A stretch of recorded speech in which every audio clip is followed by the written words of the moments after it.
Adisa. This story is one of those legends that you must listen to at your own risk. Once you've heard it, something may happen to you, so beware. 20 years ago, a woman by the name of Adisa was on her way home from work when she was killed by a random passerby on the street. She was found in a horrifying state, with her internal organs poking out and cut all over. 3 days later, Metropolitan Police moved the body from where it was found to the autopsy room, where it was then kept. However, before long, the body went missing. A search was carried out immediately, and they found the body back at the original scene of the crime. The police were baffled, but they took the body back to the autopsy room again anyway. But the next day, the body was once again missing, and once again, it was found back at the scene of the crime. No matter how many times they brought the body back, it always went missing and was always found back where they originally found it. Yet each time, the body was more and more decomposed. 2 months later, a strange rumor started to circulate. Apparently, numerous women had been killed, one after the other, but what made these killings strange was that each woman had read about the previous one before she died. And, now that you've heard this story, Adisa-san will come to visit you in 24 hours. And you will die. But let me give you one piece of advice. If Adisa-san appears before you, you must not look at her eyes. If you do, it's all over. And the only way to avoid death is to tell as many people as you can about this story in the next 24 hours. I wish you luck. Nue Mound. This is a story I heard from a friend before his father passed away. Long ago, there was a small village consisting of 3 households that lived upstream of a dam. Until the early Showa period, the people who lived there disposed of their dead bodies by leaving them exposed in a cave for the elements to take care of. There was a legend that a Nue lived in those caves, and it would pick the flesh cleanly off the bodies, leaving nothing but bones behind. Those bones were then placed in urns and left in the cave. As Japan entered a period of rapid economic growth, rumors spread that creepy voices could be heard coming from the caves that were used as air raid shelters during the war.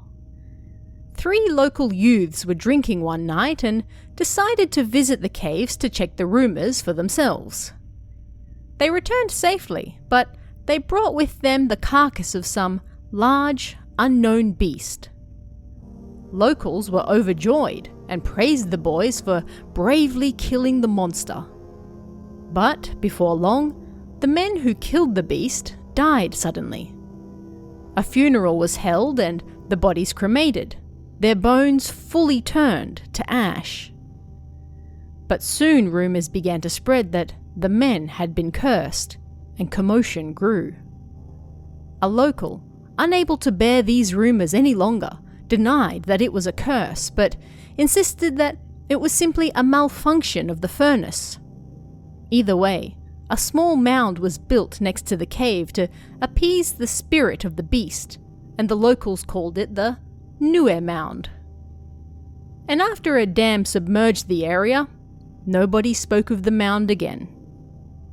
At first, this friend thought the story was nothing more than a superstition, but thinking back on it, he didn't have any memories of picking bones from the funerals of his father's relatives either. Another face. Let me tell you a story about a friend from my school days, M. One day, I went over to visit her at the apartment where she lived alone. I was sitting on the carpet as she lay on the bed, but then, as I looked under her bed, I saw what looked like a human nose. At first, I thought it was a thief or something, and my breath caught in my throat. But something seemed wrong. The face was slowly getting closer to me. I was overcome with fear and wanted to get out of that room as quickly as possible. And so I asked Em if she wanted to go to the convenience store with me.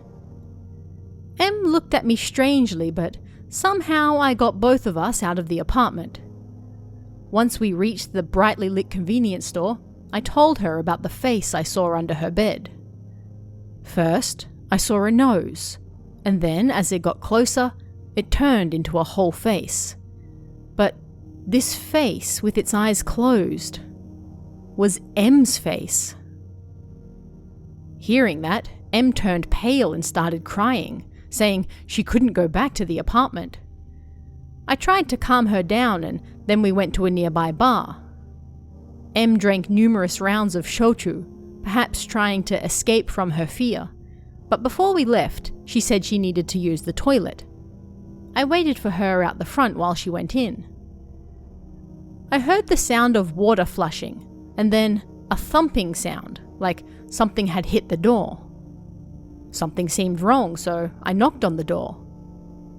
Em, are you okay? But there was no response. I rushed to a staff member and explained what happened. They opened the door and we found Em slumped against the wall, her eyes vacant. Shocked, we called an ambulance immediately. Paramedics quickly arrived, but by the time they got Em to the hospital, she no longer had a pulse. She was proclaimed dead, the cause of death said to be a heart attack caused by excessive drinking. But I didn't think that was the real cause. I didn't mention this to Em, but when we entered the bar, I saw that same face from underneath her bed, looking at us from the dark. She had followed us. I think what really killed Em was that face appearing before her in the toilets. Don't open the door. S-san, a university student, was hanging out alone at home. It was December 31st, and having finished cleaning her entire apartment, she was relaxing by watching some TV. Before long, her phone rang. It was from her prankster friend T. "I've just finished work, so do you mind if I come over to hang for a bit? I'll be there in about 15 minutes. 15 minutes later, someone started knocking on the door. Thinking it was T, S got up to check the peephole in the door, but nobody was there. Considering this was T, she thought she had to be hiding somewhere, waiting to jump out and surprise her. The banging on the door continued. Yeah, I'm opening it already. Calm down, S said. But as she went to unlock the door, her phone rang again. The display said it was from T. Hello? I told you, I'm opening the door now, so stop knocking. Don't open the door, T screamed. There's a strange woman crawling around on all fours on the stairs right in front of your apartment right now. The man who feared death. There was a village man who had an abnormal fear of death. In particular, he feared being buried alive and waking up to find himself inside a coffin. When this man was on his sickbed, he told his entire family that he wanted to be buried with a phone line connected to his coffin so that he could contact them should he somehow wake up. Although a strange request, his family agreed. After the man's funeral, his family received a strange call at home. They were unable to make out what the person on the other end was saying, and it was mixed in with a lot of white noise. It has to be a prank call, they said, and hung up. But the man's grandson, who was loved and adored by him as a child, disagreed. That has to be from Grandpa, he said. At first, the family thought he was just joking, but he insisted and forced them to dig up the old man's grave to check.